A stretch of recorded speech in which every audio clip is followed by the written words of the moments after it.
안녕하십니까. 불교화학개론 6권에서 제12권 서일보입니다. 오늘부터는 여러분들하고 108대 참회 발언문에 대해 살펴보는데, 우리가 지난 시간에 영가천도 발언문까지 살펴봤어요.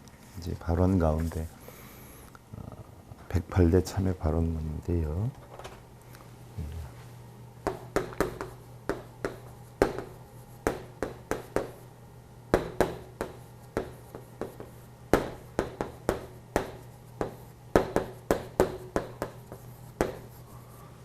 아마 이 108대 참회 발언문은요, 여러분들이 접해보지 않았을 거예요. 우리 불자님들은 몇 년 전서부터 접해보시긴 했는데요. 제가 한 20여 년 동안 걸쳐서, 자, 현재 우리가 108대 참회 발언문을 하면 지식이 명례해서 부처님의 이름들을 쭉 부르면서 절을 하는 게 대부분이었죠. 부처님과 같이 나오는 부처님과 같이 내가 깨달음을 얻어서 바른 실천행을 하겠다라고 각고를 세우는 건데, 그 부처님이 어떠한 가르침을 주었는지 알고서는 하신 것보다는 그냥 부처님 이름만 부르면서 절을 하는 경우가 많아요. 제가 그럼 참회 발언을 하려면 무슨 내용인지 우리가 알아서 해야 되지 않겠느냐 하는 생각에 한 20여 년 동안에 걸쳐서 화엄경, 금강경, 법화경, 또 나아가서 방등반야의 아함사상까지 찾아서, 가운데 가장 부처님이 우리에게 가르침을 주고자 했던 내용이 무엇이냐 라고 봤을 때에 사성제 8정도 12연기법의 육바라밀사상, 그리고 우리가 깨달음에 이르기 위한 화엄경에 나오는, 또 법화경, 금강경에 나오는 37도품, 37각지다라고 하죠. 깨달음에 이르는 길, 실천, 행, 이런 것들을 총망라해가지고 108가지로 꾸며봤어요. 뭐 감히 비교할 바는 안 되겠지만, 의상대사께서 법성계 화엄일승 법계도를 만드셔가지고 수백 년이 지나오면서 사실은 지금 굉장히 많이 읽혀지고 있지 않아요. 법성계가 또 내용의 뜻이 굉장히 함축되어서 담겨 있고요. 60아홉의 내용이 210글자 안에 다 담겨 있는 게 화엄일승 법계도인데, 뭐 그 정도까지는 아닐진 몰라도 108대 참회 발언문에 대한 내용도 제가 볼 때는 오랜 시간이 지나면 대중들에게 많이 읽혀질 것이고, 또 활용이 되어서 이것을 토대로 해서 우리 불자들이 많은 깨달음을 얻을 수 있는 이런 길이 되지 않겠느냐. 그래서 먼 훗날을 보고 집성해 놓은 것이다 하는 이야기죠. 그래서 아마 일반적인 분들이 볼 때는 생소할지는 모르지만, 하나하나 우리가 108대 참회 발언문을 하면서 거기에 담겨 있는 깊은 뜻을 되살펴보고요. 불교학개론 총 12권 가운데 거의 마지막 부분이다. 그래서 그동안에 우리가 공부한 것을 바탕으로 해서 내 자신을 참회하는 이런 어떤 단계를 마련해 봤어요. 그래서 오늘부터는 서길봉의 108대 참회 발언문에 대해서 한번 살펴보도록 하겠습니다. 여러분들 그 불교학개론 마지막 권이죠. 12권 89페이지를 여시고요. 이치에도 이래도 막힘이 없고 불법이고 세간이고 걸림이 없는 수승한 이 모든 공덕 위없는 부처님의 법계와 중생계에 저 이제 남김없이 회양합니다. 자, 매일 아침 저녁 또는 뭐 하루에 아침이 되었든 저녁이 되었든 여러분들이 이 108대 참회 발언문을 108참회 즉 절을 하면서 꼭 하는 것이 아니다라고 하더라도 한번 읽어만 주어도 상상하지 못할 정도로 많은 평안함과 화목함으로 원만함을 이루리라 하는 생각을 해보면서 집필을 했는데요. 자, 부처님께서는 우리 중생들에게 20가지 어려움이 있다라고 하셨어요. 제가 한두 차례 여러분들한테 소개도 해드리긴 했는데, 자, 우리가 첫째는 가난하고 궁핍하면서 보시하기가 어렵고 그랬어요.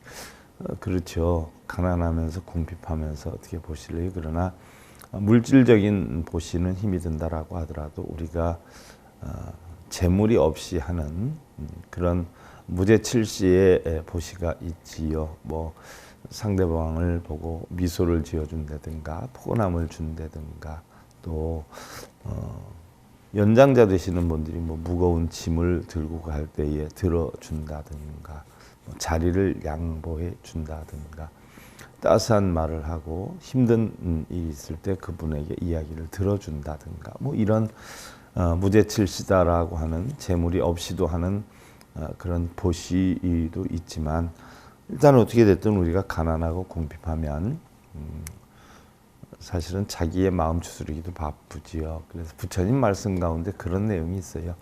세상에서 가장 어려움이 빈궁한 어려움이다라고 말씀을 하셨는데 그러니까 어떻게 됐든 가난하고 궁핍하면서 보시하기 어렵고요. 둘째로 돈 많고 지위가 높아져서 도를 배우기 어렵다라고 했는데 그렇죠.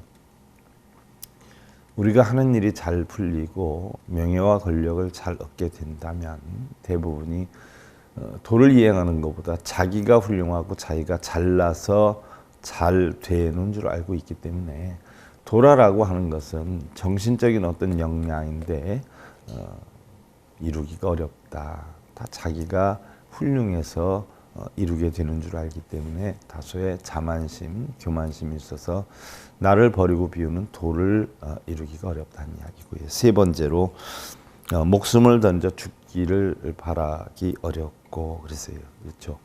자, 우리가 흔히들 나이를 먹으면 죽어야 돼라고 하지만 사실은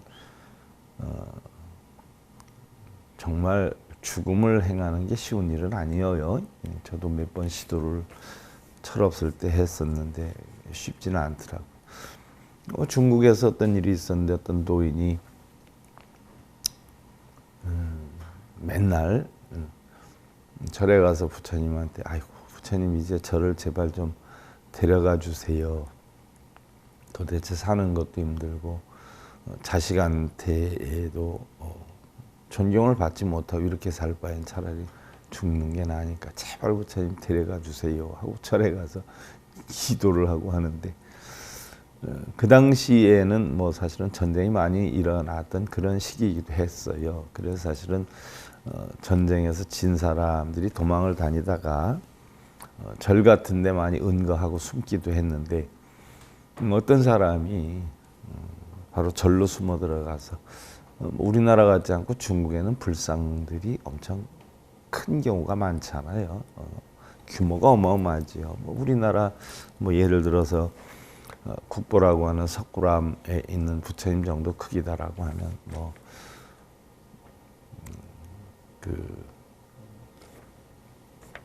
캄보디아,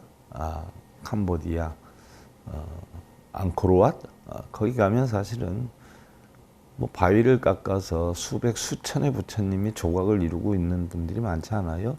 그런가 하면 뭐 동남아 쪽도 그렇지만 특히 중국 같은 경우는 뭐 불상 하나가 거의 산만 해가지고 있는 경우도 많아요. 그러니까 규모가 대륙이다 보니까 불상도 어마어마하게 큰데 마침 전쟁에서 져가지고 도망가다가 절에 숨어 들어간 사람이 불상 뒤에 숨어 있었는데 노보살이 와가지고 아이고 부처님 나 좀 제발 데려가 주세요 하고 기도하는 소리를 듣는 거예요. 인기척이 나니까 불상 뒤에 숨었다가 그러다 보니까 장난 한번 쳐볼까 싶어가지고 불상 뒤에서 내가 노보살이 하도 빌길래 그대를 데리러 왔도다 저승에서 하고 불상 뒤에서 한마디 하니까 그 보살이 놀래가지고 아이고 뭐니나 해가지고 도망을 가더라는 거죠. 그러니까 우리가 쉽게 이제 죽어야지 하면서도 죽기가 어렵다 하는 이야기고요. 또 살아서 부처님 세상을 만나기 어렵다라고 했어요. 네 번째로. 그렇죠. 살아서 부처님 세상을 만나기 어렵다라고 하는 것은 이것은 꼭 우리가 뭐 절에 다니고 불상에 예를 갖추고 뭐 관광지 같은 데 가서 시주하면 시주하고 이런 것들이 뭐 다 부처님 만나는 것으로 알고 계시는 분들이 많은데 자 실제로 부처님이다라고 하는 것은 자기의 본성을 이야기를 하는 거죠. 그러니까 수십 년 우리가 절에 다니고 수행을 한다라고 해도 자기의 본성을 찾는 것이 쉽지 않다는 이야기예요. 그리고 또 다섯 번째로 부처님 경전을 얻어보기 어렵다라고 해 있는데 그렇죠. 지금은 그래도 뭐 초대 동국대 역경원장 하셨던 운어큰 스님이 역경 사업의 필요성을 느끼고 학생들을 동원해서 그 당시에 학생들한테 경전 일부를 탁본한 경전 일부를 다 나눠주면서 이것 좀 해설해 와라 해가지고 결국 나중에 집성을 해가지고 부처님 역경 사업이 이루어지면서 해설이 되지 않았어요. 그랬다 점점점 수준 있는 교수님들이 하기도 하고 뭐 이렇게 해서 전문가들을 통해서 하기도 했지만 물론 교수님들이 해설한 것은 문맥상으로 보면 이론적으로는 맞는 경우가 많은데 수행을 안 해본 분들이기 때문에 거기에 담겨 있는 깊이와 내용을 사실은 우리가 느낄 수 있도록 해설해 놓은 게 거의 없어요. 그러니까 그런 것들이 이제 항상 안타까운데 어떻게 됐든 뭐 옛날에는 우리가 공부할 때만 해도 사실은 한글로 번역된 게 거의 없었어요. 다 한글, 한문 원전으로 해가지고 풀어서 공부를 했었죠. 근데 어떻게 보면 그게 더 사실적일 수도 있어요. 뭐 이 사람 저 사람 해설한 것들을 놓고 보면 과연 부처님 경전에 담겨 있는 당신이 하고자 하는 말씀이 정말 깊이 있게 제대로 번역이 된 것은 그렇게 흔하지 않다는 아쉬움이 있어요. 하지만 그나마라도 우리말로 돼 있는 것들이 많다 보니까 요즘은 그래도 많이 접하기가 쉽지요. 단지 이제 조심스러운 것은 자기네 어떤 절이나 자기네 목적하는 불사나 이런 걸 목적으로 해가지고 부처님이 설하고자 했던 그런 내용과 달리 어떤 불사의 목적으로 이용을 해서 경전 해설하는 부분이 굉장히 많아요.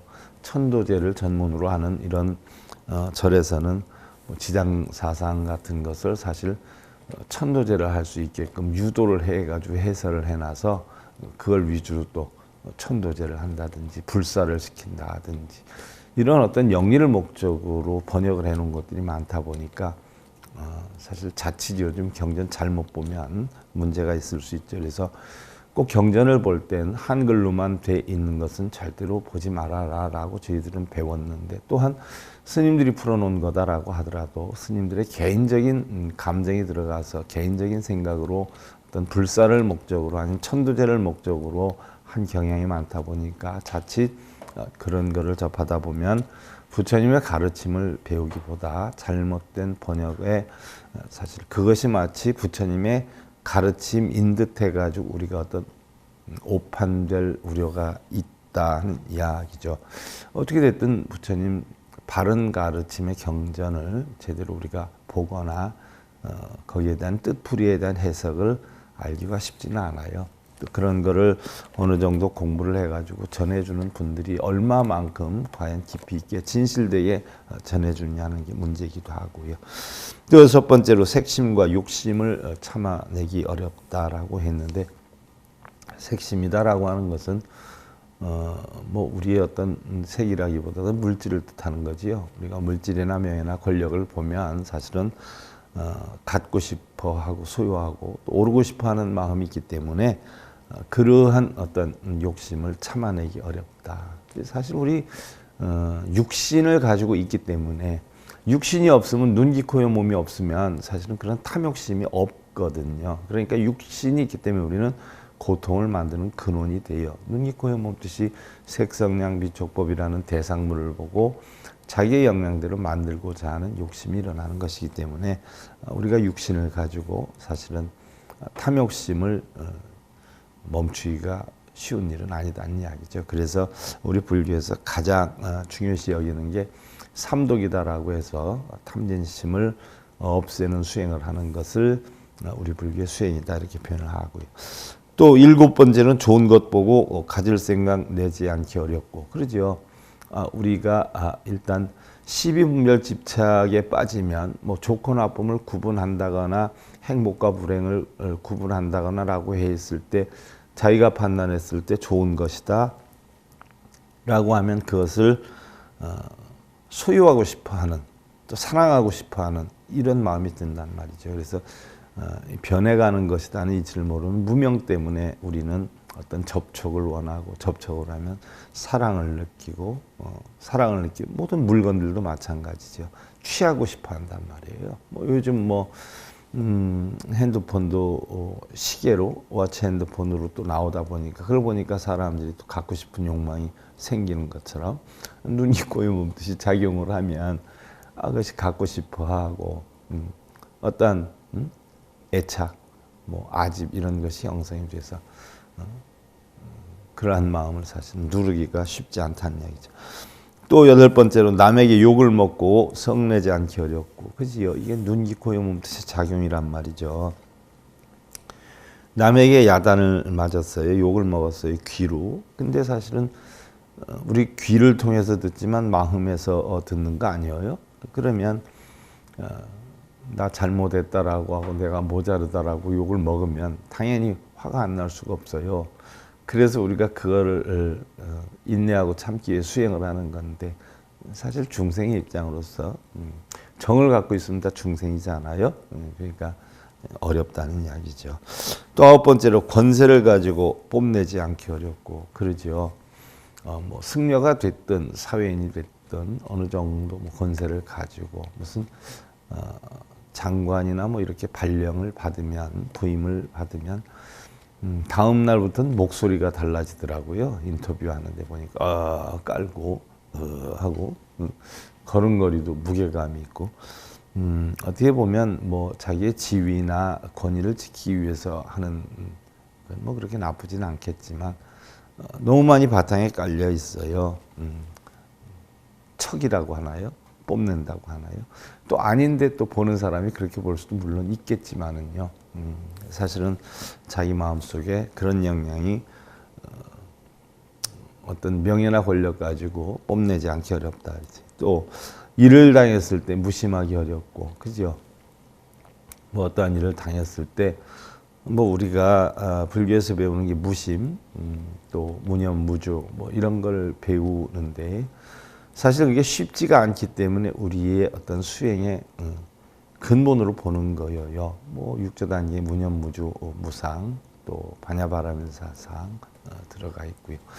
달마대사 선관법에 보면 이입론, 행입론 해가지고 진리로 깨우침을 얻거나 아니면 실천행으로 깨우침을 얻는 그런 행입론의 네 가지의 또 우리가 수행법이 있지 않아요. 또 부처님 가르침에도 보면 진리를 깨우치는 바로 지혜 대변인은 문수를 내세웠고, 또 실천 행의 대변인은 보현을 내세워서 결국 우리가 지혜와 행을 행주급이 여거 이륜이다라고 하잖아요. 지혜와 행이 같이 굴러갈 때 마차는 잘 굴러간다. 그래서 바로 어떠한 일을 당했을 때 마음의 흔들림이 있지 않게 수행을 하는 것이죠. 또 11번째로 널리 배워 두루두루 참고하기 어렵고, 그지요. 수학 전공한 사람이 영어 공부하면 미신인가요? 과학 공부한 사람이 법학 공부하면 미신인가요? 불교학 공부하는 사람이 유교 도교학 공부하면 미신인가요? 모르는 사람들은 미신이라고 그래요. 유교 도교 철학에 대해서 논하고 이러면 갑자을축하면 미신이라고. 철학이죠. 윤리죠.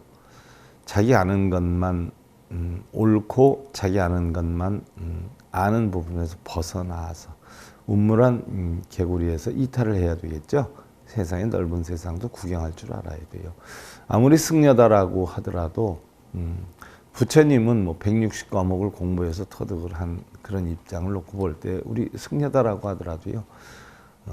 시간이 되고 여건이 되면 다방면으로 공부를 하야 예를 들어서 불자들이 어떤 질문을 한다거나라고 하다 보면 답변할 수 있는 자료를 만들 수 있는 것이에요.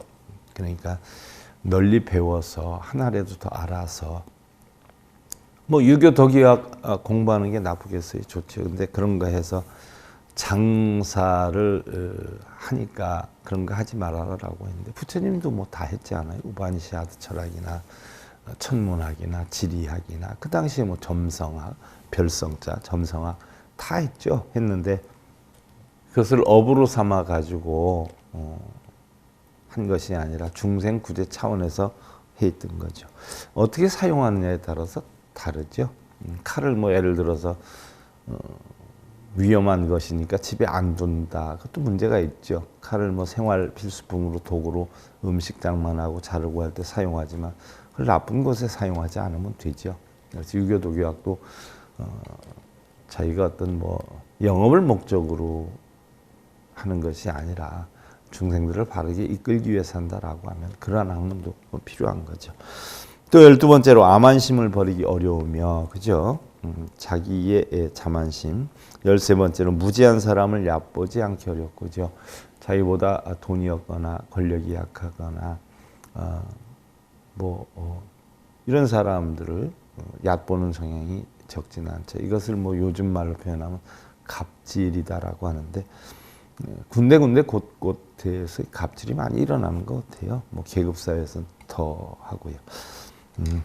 또 마음을 평등하게 쓰기 어렵다라고 했는데 그렇죠. 누구든지 보면 인간이기 때문에 나한테 잘해주는 사람한테는 내가 잘해주게 되고요. 못해주는 사람한테는 못해주게 된단 말이죠. 그러나 우리가 본성의 바탕을 깨우치게 되면 잘해주고 못해주고의 어떤 분별심이 없어지게 되죠. 그래서 흔히들 제가 교도 수십 년을 다니고 있지만 교도소 가는 사람들은 나쁜 사람이고 밖에 있는 사람들은 좋은 사람이다라고 분별을 하는 경우가 있는데 교도소에 있는 살인자나 밖에 있는 사람이나 그 본성을 들여다보면 똑같아요.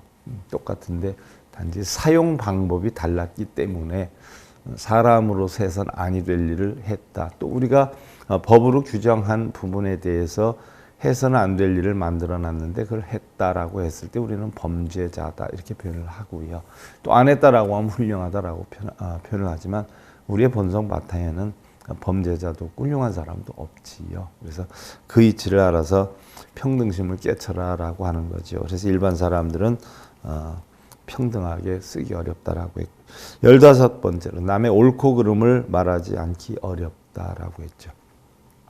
요즘 실시간 방송을 하는데 어제도 제가 실시간 천수경 강의하면서 자기만 봐라라고 했는데 허물을 보려면 자기 허물을 봐야 되죠. 그래야 발전이 있어요. 또 좋은 점을 보려면 남을 볼 때는 좋은 점을 봐야 되겠죠. 그래서 배움의 토대로 삼으면 되지요. 우리는 대부분 자신이 의외로 생각보다 모자란 부분이 많다라고 하는 것을 모르고 다 자신이 옳다는 생각으로 남을 판단하고 평가하는 경우가 많은데 사실은 그거부터 없애야 되죠. 또 16번째는 선지식을 만나기 어렵다라고 했어요. 그렇죠? 선지식이라는 것은 우리 불교에서 얘기할 때 부처님의 가르침을 바르게 전할 수 있는 사람을 선지식이다라고 하죠. 일례를 하나 들면 부처님 가르침이 사성제 8정도 12연기법을 설했고요. 중도의 도를 설했고 공함을 설했단 말이죠. 그러한 가르침을 바르게 주는 사람들 만나기는 어렵다. 다들 뭐 하면 공덕이 쌓인다. 이득이 있다. 업장이 쌓인다. 전생에 지은 업이 많다라고 유도를 하면서 천도제를 시키고 기도입제를 하고 부처님 가르침을 돈 버는 하나의 수단으로 활용하는 경우에 사람들이 많죠. 그런 사람들은 사실은 만인의 지도자라고 해서 머리를 깎고 승복을 입고 있지만 하나의 고차원적인 장사꾼에 지나지 않는다. 그런 사람들은 악지식이라는 이야기죠. 그래서 올바른 선지식을 만나기가 어렵다라고 했고요. 또 17번째로 자성을 보아서 도를 깨닫기 어렵고요. 그죠?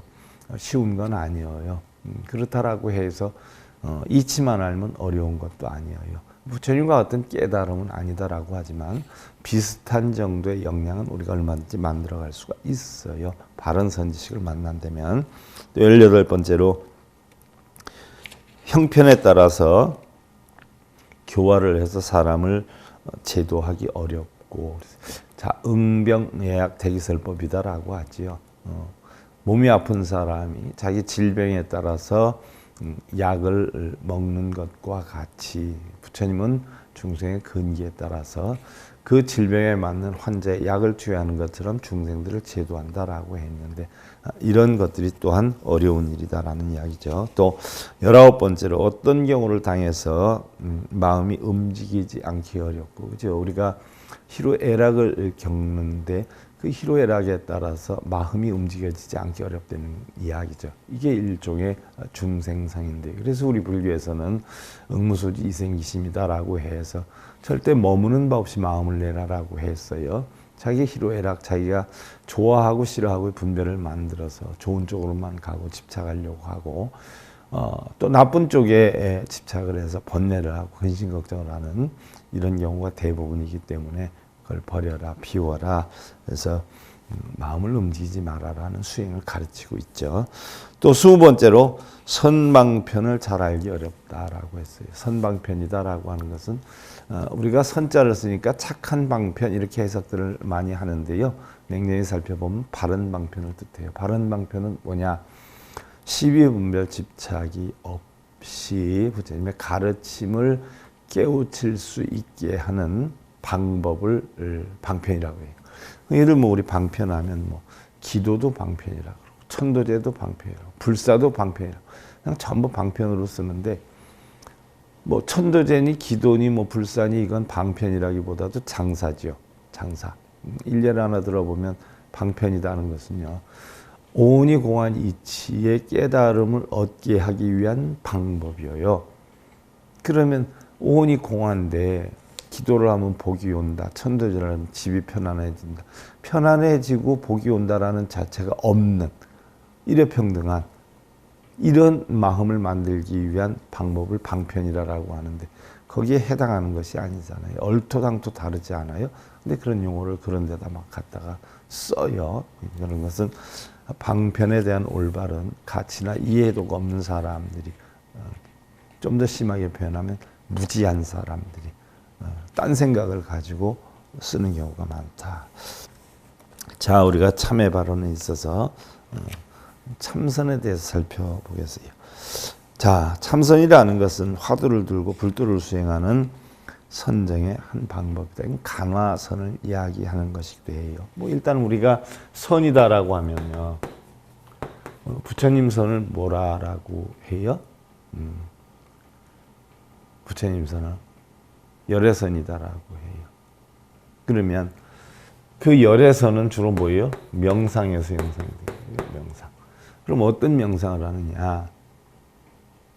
바로 내 마음에 있는 탐진치나 걱정, 근심, 번뇌를 모두 떨굴 수 있는 이치를 터득하는 거예요. 그래서 그러한 마음이 형성이 된다 해도 다 부질없다는 이치를 알면 마음이 요동치질 않지요. 이것을 우리가 흔히들 삼매다, 또 팔정도에서 정사유다 이렇게 표현을 하기도 하고요. 이 선을 갖다 우리는 고요정멸한 경지를 표현을 하기도 해요. 그러면 우리가 보편적으로 선정이다라고 했을 때 제가 여러분들한테 몇 번 강의를 했을 때 외선내정이다. 그래서 외부로 육경에 끌려다니지 않고 내부로 육군에 끌려다니지 않는 것을 우리가 선정이란다라고 표현을 했는데, 대부분들 보면 뭐 선정하면 가부좌 들고 있으면 그게 선정인 줄 알아요. 가부좌를 들고 있어도 마음이 산란하고 탐진심이 있다라고 하면 그것은 선정을 표방하면서 선정을 겉으로 드러내세우면서 속으로 장사를 하지요. 절에서도 일반인들 뭐 요즘 선정 많이 시키잖아요. 선수행 많이 시키지 않아요. 사실은 진짜 깨달음을 주기 위해 선을 하는 건지, 아니면 선을 한다 사람을 모집해 가지고 회비를 걷어서 돈 벌려고 한다는 건지 납득이 안 가는 부분도 굉장히 많아요. 너무 부정적인 어떤 견해일 것 같지만 사실은 선이다라고 하는 것은 가부좌를 들고서는 몸뚱이를 앉혀놓는 게 아니라, 냉정히 보면 부처님도 그랬지만 또 육조 해능도 그렇고 달마대사도 그랬고, 행주자와 어묵동정, 내 마음에 있는 탐진치나 걱정근심 번뇌를 앉혀놓는 것, 그래서 앉을 자를 써서 좌선이라고 해요. 몸뚱이 앉혀놓는 걸 좌선이라고 하지 않아요. 그래서 올바른 선정은 육군과 육경에 의해서 어떤 끄달림이 없게 하는 것, 바꿔서 얘기하면 금강경식 표현으로 하면 응무소주 이생기심이다. 머무는 법 없이 마음을 내는 그런 여건을 마련을 하는 거죠. 그래서 몸과 마음을 안정시킨 뒤에, 자, 선정을 하면 대부분 가부좌를 들고 우리나라에서는 많이 해요. 선정에 4가지 방법이 있잖아요. 뭐 앉아서 하는 방법이 있고, 뭐 예불, 송경, 독경하면서 하는 방법이 있고, 반은 앉아서 하고 반은 그렇게 하는 경우가 있고, 또 비행 비자라 해가지고 앉지도 않고 서지도 않고 어떻게 돼요? 자기 할 일 하면서 마음으로만 하는 방법이 있어요. 그런데 부처님도 그랬고 달마대사도 그렇고 육조해능도 그렇고 다 비행 비자에 명상을 하지 않았어요. 어떤 걸림이 없이. 그래서 선이라는 것은 사실은 몸과 마음이 다 걸림이 없어야 된다. 강제로 앉혀놔서는 안 된다. 몸을 묶어놔서는 안 된다라고 얘기를 한 거죠. 그래서 바로 불법 대의를 파악하기 위해서 내면적으로 깊이 침잠하는 수련법이다라고 하는데, 부처님 가르침의 참선은요, 원래 인도의 선정 사상에서 유래된 것인데, 선은 선나의 준말로서 조용히 생각한다, 생각으로 닦는다, 이런 뜻이 있어요. 그래서 선정을 일치시켜서 정예를 함께 닦는다라고 하는 것인데, 선이다라고 하는 것은요, 탐진자, 걱정의심, 번뇌 등 일체의 외부 경계, 육경이죠. 색성량 비촉법, 이걸 차단해서 고요하게 만드는 외선과 또 안으로 고요한 상태, 육근, 안이비설시인지 눈기코의 몸뜻이여요. 이것을 다스려서 계속 유지한다. 거기에 끌려가지 않도록 다스린다. 이것을 내정이다 이렇게 표현해요. 그래서 선정은 외선 내정이다 이렇게 표현하고요. 또한 참선을 할 때 우리가 간화선의 화두는 사실은 부처님 선에는 간화선이 없었어요. 바로 열애선으로 내려오다가 달마유는 달마선이 됐는데, 그 달마선을 달리 조사선이다라고 표현을 하지 않아요. 그러면서 달마 때만 해도 화두를 놓고 파헤치는 건 없었어요. 달마유, 달마, 2조 해가, 3조 승찬, 4조 도신, 이 넘어오면서 여기에서 간화라는 게 생겼는데, 사실은 도교가 우리 이 불교를 바탕으로 해서 도교 억제 정책이 생기고, 그 당시에는 불교 숭상 정책이 생겼었어요, 중국에서. 그래서 도교를 억제하다 보니까 바로 도교가 불교에 들어와서 결국 3조 승찬, 4조 도신 세대에 갔을 때 도교가 침투해서 들어와 가지고 이때부터 생겨난 것이 사실은 간화선이란 말이죠. 그럼 간화선의 그 시조는 어디에 있냐? 바로 도교예요. 간화라는 것은 바로 확철대오, 확실히 깨우친다, 깨달음을 추구해 나간다, 좌망. 그런데 어떻게 하느냐? 앉아서 명상에 빠진다. 이 좌망, 확철, 대오, 이게 도교, 노장 사상의 해당이 돼요. 그래서 우리 지금 불교 승찬의 신신명을 써놨는데 승찬의 신신명도 사실은 굉장히 도교적인 풍으로 해놓은 거라 말이죠. 이렇게 놓고 봤을 때 우리가 지금 하고 있는 이목구하는 간화서는요, 원래 불교 것이 아니에요. 도교에서 들어온 것이다. 근데 뭐 도교 것이든 유교 것이든 불교 것이든 우리가 깨달음에 이르는 방법으로 쓰기 때문에 끌어들인 거란 말이에요. 한국 사람이 뭐 양식을 먹는 것과 같이, 한국 사람이라고 해서 한식만 먹는 거 아니잖아요. 양식도 먹고 요즘 뭐 베트남식도 먹고 서구식도 먹고 다 먹고 우리가 건강을 유지하면 되듯이 그런 것도 어떤 우리 불법의 도를 얻기 위한 하나의 방편이기 때문에 끌어다 쓰기 시작했지 뭐 끌고 왔으니까 잘못된 것이다 라고 하는 이야기는 아니에요. 그러나 분명한 것은 알아야 된다. 그래서 간화선의 시조는 사실은 도교에서 시작이 된 거다. 승찬 도신 시대에서부터 시작이 된 거다. 명상의 한 방법이지요. 화두를 놓고 파헤쳐 들어가는 것. 하지만 이게 도교의 노장에 확철되고 좌망사상에서 비롯된 것이다.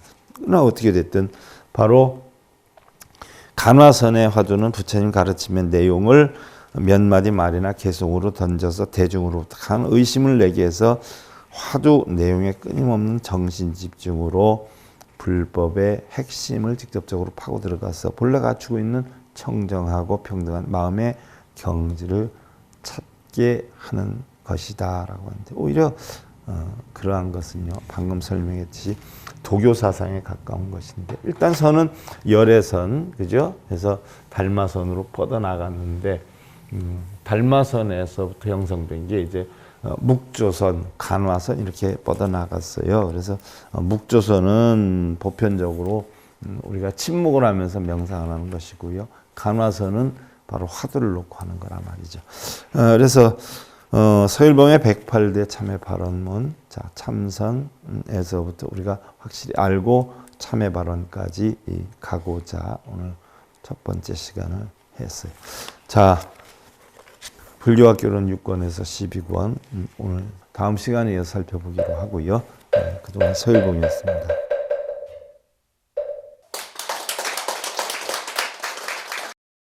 행복으로 가는 징검다리에 서길봉 스님이 여러분들을 초대합니다. SIB 불교교육대학에서는 더 듣다, 생활 속의 천수경, 달마대사 성관법, 현대생활 불교 법요지, 불교학개론, 성찰스님 백일 법문 등을 비롯한 다른 불법, 다른 진리, 서길봉 스님의 SIB 불교교육대학.